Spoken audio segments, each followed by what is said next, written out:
Friends, welcome to my channel. நம்ம சேனலில் இன்றைக்கி ரொம்பவே டேஸ்டான சூப்பரான ஈஸியாக செய்யக்கூடிய ஒரு ஹெல்த்தியான ஸ்நாக்ஸ் ரெசிபி தாங்க எப்படி செய்கிறதுன்னு பார்க்க போகிறோம். வெளியில் நல்லா மொறுன்னு உள்ளே நல்லா பஞ்சு மாதிரி சாஃப்டான ஒரு ஸ்நாக்ஸுங்க.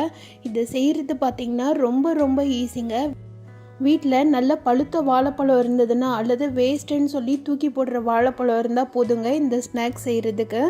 அவ்வளவு ஈஸியானது. டேஸ்ட்டு பார்த்திங்கன்னா ரொம்பவே அருமையாக இருக்கும், ரொம்பவும் ஹெல்த்தியானது. வாங்க இந்த டேஸ்டான ஸ்நாக்ஸை எப்படி செய்கிறதுன்னு பார்க்கலாம். இதுக்கு நான் நல்லா பழுத்த வாழைப்பழம் 2 நேந்திரம் பழம் எடுத்துருக்கிறேன். இது நேந்திர பழத்தில் தான் செய்யணும்னு இல்லை, உங்களுக்கு எந்த வாழைப்பழம் இருந்தாலும் அதை எடுத்துக்கோங்க. பழம் மட்டும் நல்லா கனிஞ்சிருந்ததா பார்த்து செஞ்சிங்கன்னா கொஞ்சம் ஈஸியாக இருக்கும். இப்போ தோலை உரிச்சிட்டு பழத்தை இந்த மாதிரி நல்லா குட்டி பீஸாக கட் பண்ணிக்கலாம். இதை நம்ம நல்லா மசிக்க போகிறோம். பழம் நல்லா கனிஞ்சிருந்ததுன்னா டேஸ்ட்டும் நல்லா இருக்கும், நம்மளுக்கு வேலையும் ஈஸியாக முடிஞ்சிடும். அதனால் கொஞ்சம் கனிஞ்ச பழமாக பார்த்துக்கோங்க. பார்த்துட்டு இதெல்லாம் இந்த மாதிரி ரஃப்பாக கட் பண்ணி வச்சுக்கோங்க. மிக்சியில் போட்டு பிளெண்ட் பண்ணக்கூடாது, ரஃப்பாக கட் பண்ணி மட்டும் வச்சுக்கோங்க. இதை நம்ம கீயில் போட்டு நல்லா வதக்கி எடுக்க போகிறோம். ஒரு 2 ஸ்பூன் அளவு நெய் சேர்த்துக்கோங்க. இதில் நம்ம கட் பண்ணி வச்சுருக்கிற வாழைப்பழத்தெல்லாம் போட்டு இந்த மாதிரி பரட்டி விட்டுடலாம். கடிஞ்ச பழமாக இருந்ததுன்னா நீங்கள் வதக்கும் போதே நல்லா மசிஞ்சு வந்துடும். இதை மிக்சியில் போட்டிங்கன்னா ரொம்ப கொலன்னு ஆயிரும். அதனால் கண்டிப்பாக மிக்சியில் போடக்கூடாது, இந்த மாதிரி வதக்கி தான் விடணும். நீங்கள் வதக்க பார்த்திங்கன்னா பழம் நல்லா மசிஞ்சு வந்துடும். அது நல்லா மசிஞ்சிட்டு ஒரு மாதிரி கெட்டியாக ஆரம்பிச்சிரும். அந்த டைமில் மித்த ஐட்டம்லாம் நம்ம சேர்க்க ஆரம்பிச்சிடலாம். துருவின தேங்காய் 2 கப் சேர்த்துருக்குறேன். இது கூட ரவை ஒரு அரை கப் மட்டும் சேர்த்துக்கோங்க. இது எல்லாத்தையும் சேர்த்து அந்த வாழைப்பழத்தோடையே சேர்த்து நல்லா பரட்டி விடுங்க. இதோட சேர்த்து பரட்டும் போது இன்னுமே நல்லா திக்காக ஆரம்பிச்சிரும். தேங்காய், வாழைப்பழம், ரவை எல்லாமே சேர்த்து நல்லா வதங்கி வரணும்.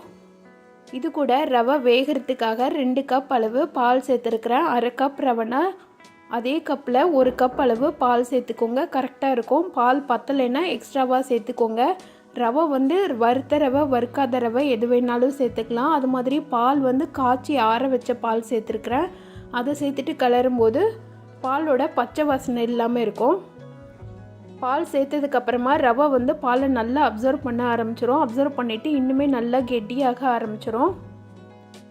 நீங்கள் இதை கைவிடாமல் கிளறிக்கிட்டே இருங்க. நல்லா மசிஞ்சு வந்துடும், ஒரு திக்கான பதத்துக்கு வந்துடும். இது நீங்கள் எந்த அளவுக்கு நல்லா மேஷ் பண்ணி விட்றீங்களோ அந்த அளவுக்கு சாஃப்டாக வரும். இது கூட ஸ்வீட்டுக்காக சர்க்கரை சேர்த்துக்கலாம். சர்க்கரை ஒரு 3/4 கப் அளவு சர்க்கரை சேர்த்துருக்குறேன். உங்களுக்கு வாழைப்பழத்தோட ஸ்வீட்டே ஜாஸ்தியாக இருந்ததுன்னா நீங்கள் ஒரு 1/4 கப் அளவு மட்டும் சர்க்கரை சேர்த்துக்கோங்க. உங்களுக்கு ஸ்வீட் நிறைய வேணும்னா நீங்கள் 3/4 கப்பில் இருந்து 1 கப் அளவு வரைக்கும் சுகர் சேர்த்துக்கலாம். நான் இன்றைக்கி ஒயிட் சுகர் தான் சேர்த்துருக்குறேன். உங்களுக்கு வேணும்னா நீங்கள் நாட்டு சர்க்கரை சேர்த்துக்கோங்க.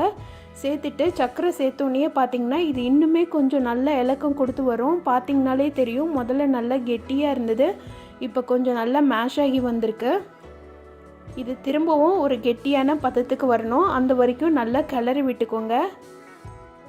இது கூட வாசனைக்காக கொஞ்சம் ஏலக்காவை உணுக்கிட்டு சேர்த்துருக்குறேன். கலருக்காக கொஞ்சமாக மஞ்சள்தூள் சேர்த்துருக்குறேன். இதையும் சேர்த்து மிக்ஸ் பண்ணிவிட்டு ஒரு நிமிஷம் மட்டும் மிக்ஸ் பண்ணி விட்டுடுங்க.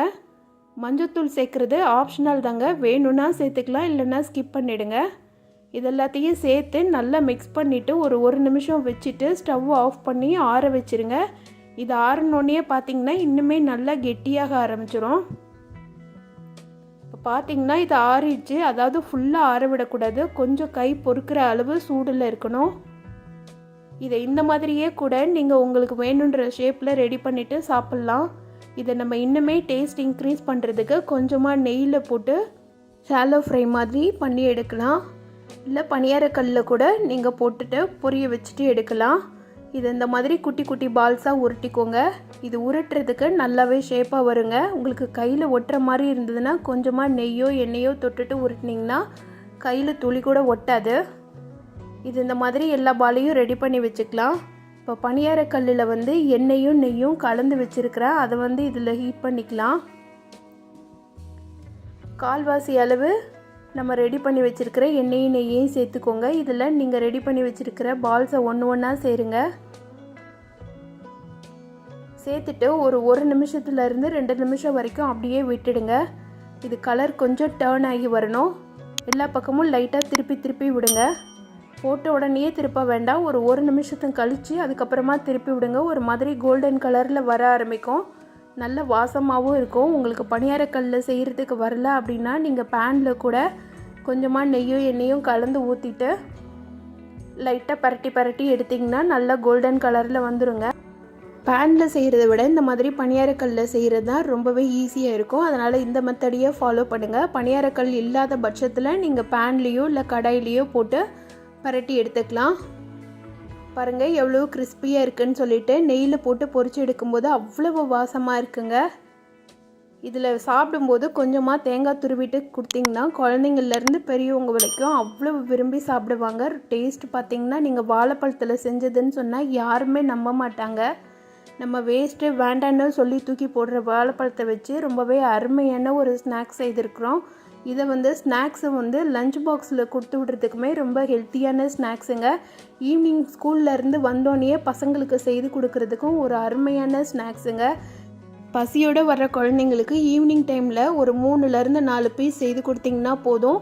ஈவினிங் டிஃபன் ஃபில் ஆகிடும். அந்த அளவுக்கு ரொம்ப ஹெல்த்தியானது, டேஸ்டானது. இந்த டேஸ்டான ஸ்நாக்ஸ் ரெசிப்பியை நான் சொன்ன மெத்தடில் நீங்களும் உங்கள் வீட்டில் செய்து பாருங்கள். செய்து பார்த்துட்டு எப்படி இருந்துச்சுன்னு கமெண்ட் பண்ணுங்கள். இந்த வீடியோ பிடிச்சிருந்ததுன்னா இந்த வீடியோக்கு லைக் பண்ணி சேனலை சப்ஸ்கிரைப் பண்ணிவிடுங்க. Thank you friends.